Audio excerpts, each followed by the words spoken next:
Pathmonk is the AI for website conversions. With increasing online competition, over 98% of website visitors don't convert. The ability to successfully show your value proposition and support visitors in the buying journey separates you from the competition online. Pathmonk qualifies and converts leads on your website by figuring out where they are in the buying journey and influencing them in key decision moments with relevant micro experiences like case studies, intro videos, and much more. Stay relevant to your visitors and increase conversions by 50% by adding Pathmonk to your website in seconds, letting the AI do all the work and increase conversions while you keep doing marketing as usual. Check us out on pathmonk.com. Hey everybody, welcome back to today's episode of Pathmonk Presents. Today we're joined by Nate. He's the Senior Lifecycle Marketing Manager at Win Reality. Nate, welcome to the show. Thank you for having me. I appreciate it. Of course, excited to get things going, Nate. So maybe let's start with the basics for a second. What's the big idea about Win Reality? And if you were explaining it to a friend over coffee, let's say, how would you describe what you do? You could describe it, I think, from a product perspective as, kind of a baseball and softball training platform. We've got a variety of products. Train VR is our virtual reality training platform within a headset. Swing AI does video upload, swing analysis, so that way you can train your bat path and bat speed, stuff like that. I think on a larger, maybe more philosophical level, when reality helps athletes, baseball and softball players, kind of achieve whatever their goals are. So whether that's, hey, I want to play in the pros, I want to play in college, I want to make my high school team, I want to make the 13-year-old travel team this year. When reality really helps athletic development and helps kids kind of achieve whatever those goals are. That's pretty cool. Also, I heard and I've seen AR and VR making its way into sports for athletes to be able to, to practice, get those reps in, right? And, Yep. and I suppose you guys are also, with that mission to help those athletes become better, in this way, right? Just using a VR headset and being able to practice their craft and sharpen the axe, so to speak, right? So Yeah. that's pretty awesome. Absolutely. When it comes to levels of athletes, if you will, or even the type of people that actually use your product, what's the key problem, if you will, that you help them solve? As in, sure, as you said, practice their batting, but is there anything else that they can expect from trying out your product, and what kind of experience can they expect if they do? Yeah, I think one of the side effects, if you will, so I also coach volleyball in my quote unquote free time. So athletic development and coaching is very, very important to me. So I think one of the side effects, if you will, of a tool like When Reality, the VR platform and stuff like that is just a growing level of confidence in your ability. So just being able to, for baseball, softball, step into the batter's box with I've seen these pitches before. I've worked on this problem set before. And it's not just about, okay, I know how to get my hip rotation and my hip and shoulder separation involved. I know how to keep my bat flat, so that bat path kind of working through in that space.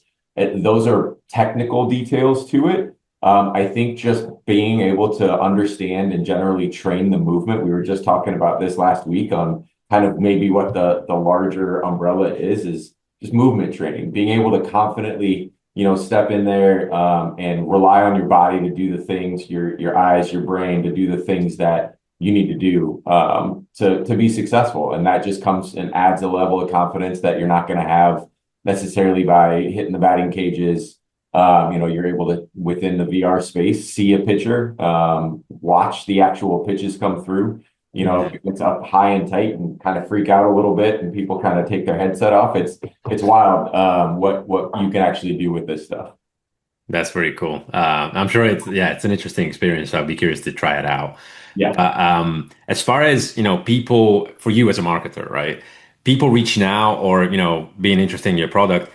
Who within an organization, a sports team, is the person that typically does it? Is it the athlete themselves? Is it the coach? Like, how does that work? Yeah, it's an interesting problem set because we have both sides of the fence. You get the athlete or the parent is kind of that D2C general function that you think about. That reach out, they purchase on their own. They're usually they're more of a self-serve audience. When you get coaches and club owners, managers that reach out, that becomes more of a B2B kind of execution, because they have specific needs for their team or their organization. They might need a little bit of help onboarding because, hey, we're going to work with 100 kids. We're not just working with one. So trying to get that kind of distributed and help them with that aspect. So we're really on both sides of the fence when it comes to that. And I think the value generally can be a little bit higher for organizations just because you're working with more of those athletes. And sometimes it's difficult to get a 12-year-old to do the things that you want them to do as a parent, right? Hard to get them to train and use the headset and do all those things in their extra time. But a lot of times for a higher level organization, higher level athlete, those things become substantially easier because they want it a little bit more. So we work kind of both sides of that audience. And it's different problem sets for each one of them really. And it's fun as a marketer to get into those sides, but it's also challenging, especially when you're talking about something that is still as kind of nebulous as virtual reality. That's true. Yeah. What's interesting to know that, could be a parent even that, they want their kids to practice more. But when becomes a coach, then it's more a B2B side of things.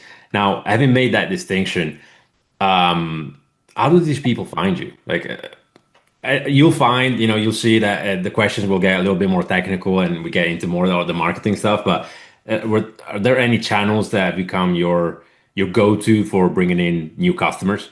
Yeah, so we've done a ton on the paid social side of things. Definitely within the last year.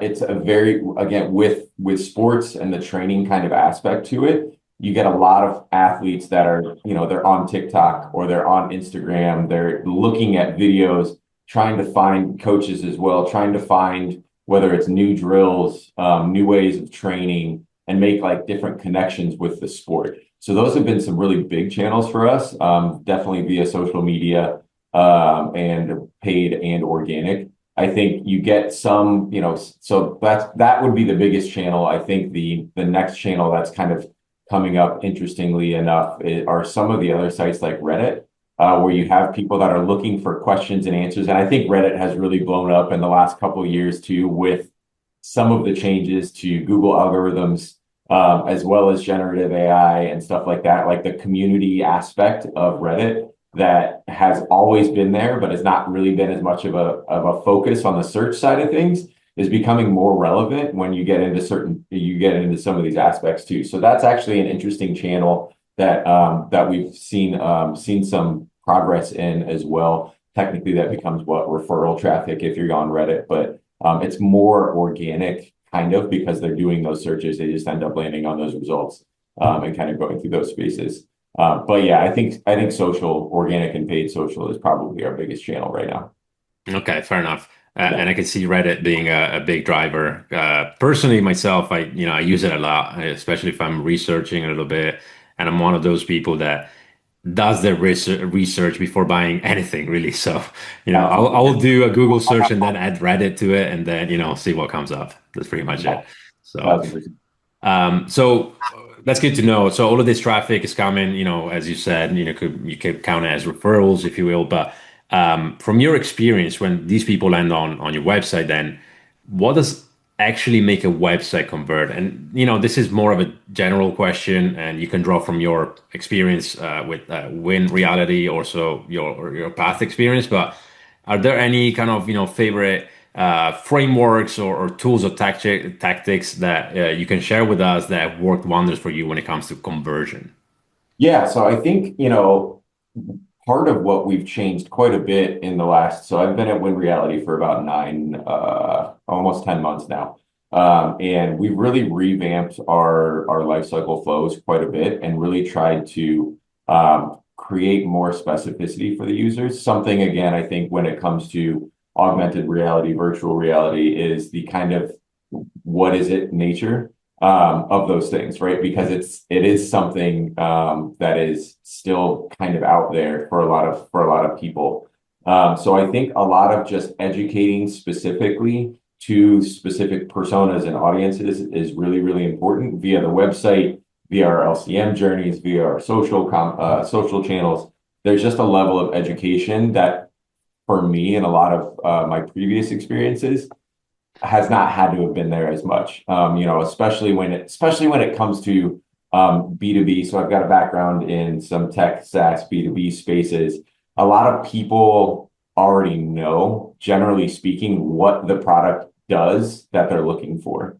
But when it comes to baseball and softball training and analysis, they don't necessarily have the idea of what exactly the product is going to do for them.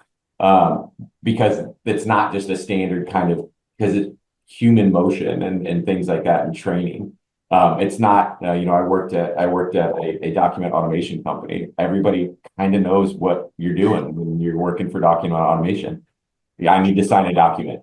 Great. Does it do that? Yes. Neat. We're done. Right. So there's not that level of education and necessary feature-rich moments that people need to learn about when it comes to that. I think that's been an interesting challenge, but we've revamped that quite a bit, and a lot of it is really educating individuals, whether it's the athlete, the parent, the coach, the organization, on the value of what this can bring, whether it's through data and numbers. Hey, we can increase your batting average, or if it's that confidence kind of aspect of it, and that emotional side of things.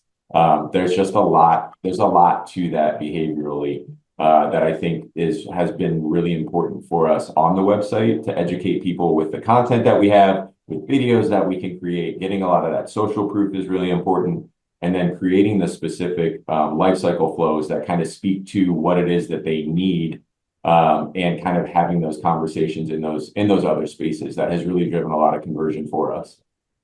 That's okay. That's cool. I like the focus on catering to the individual, their needs, and that persona, so to speak, right? Speaking of individual, right, as we transition into the back half of our episode here, Nate, I want to talk about you as a leader. I want to switch gears for a second, right?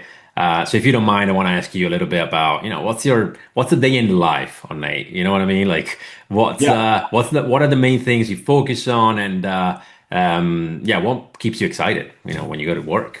Yeah, I think, a day in the life of life cycle can be a lot of things. Right. There's a lot of testing involved, a lot of manual stuff that goes into that. Email, like when you're the only life cycle marketer, there's a lot of automation building, design aspects of it, content creation.